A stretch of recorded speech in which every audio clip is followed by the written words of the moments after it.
few years is not going to be the Antichrist. It will be the false church. That's where most of the persecution will come from.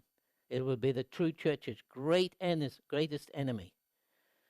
And it'll have great power, great political power. It will start taxing all churches, every religious organization. Unless you're part of this world church, you will not be able to perform marriages, not legally. Great darkness, great light. The tares will be removed. This is a day and age in which we are living now. Let me just say something to you. I haven't shared this publicly yet, and I tossed up whether I should share it or not, but 2 weeks ago, 3 weeks ago, I had an angel come to me, and this angel came to me, and he said, come. I know this angel because he comes to me a lot, and I know his name is Manoah, which means peace, and or peaceful. He came and said to me, Neville, come with me. When he said that, instantly we were in a dark, like cavern. It smelled bad. It was dark. It was damp. I couldn't see any way out, no doors, nothing. And I looked at this angel and I said, well, why are we here? Where are we actually? And I said, there's no way out here. And then he pointed to some stairs, about this wide, weaving its way downward, stone stairs. It was really, really dark. So he said, you to go come with me down here. So I said, well, I didn't like the sound of it, but he said, okay. We started to go down these stairs, and embedded in the walls were demons. I can't explain this, but they were alive, but embedded in the walls on each side of where we were walking down and round and down. Made me extremely uncomfortable. The angel said to me, he said, don't worry, they can't see you. I said, are you sure? He said, they cannot see you. Keep going. So a long way down into this open area, a huge room.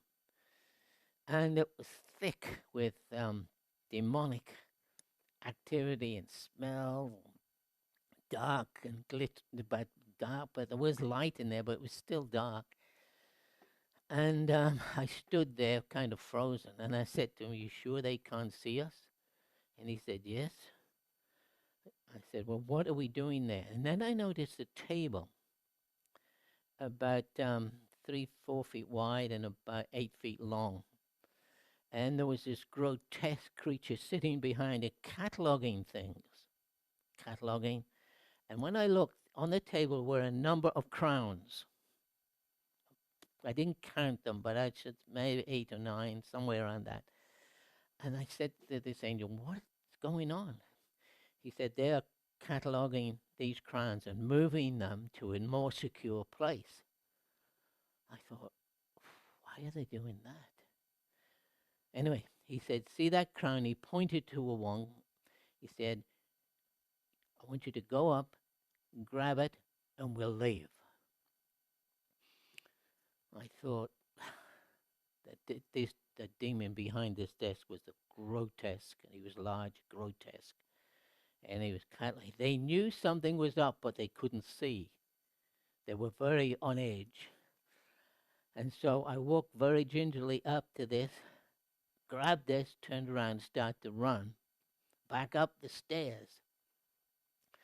And surprisingly got up very quickly back into this cavern where we first arrived in. And then this angel just put his hand on my shoulder, and we were in the throne room. And I still had the throne. Now, this might sound kind of way out, Well, it is way out, but it happened. And so I'm in the throne room holding this. There's quite a fair bit of activity around, and I could see the Lord a little way off, and he motioned for us to come forward. So I went forward, and he looked at this crown, which I just gave it to him. And he said, thank you. And he examined this crown. He put it down. He thanked the angel and he thanked me again. And I said, Lord, what is this?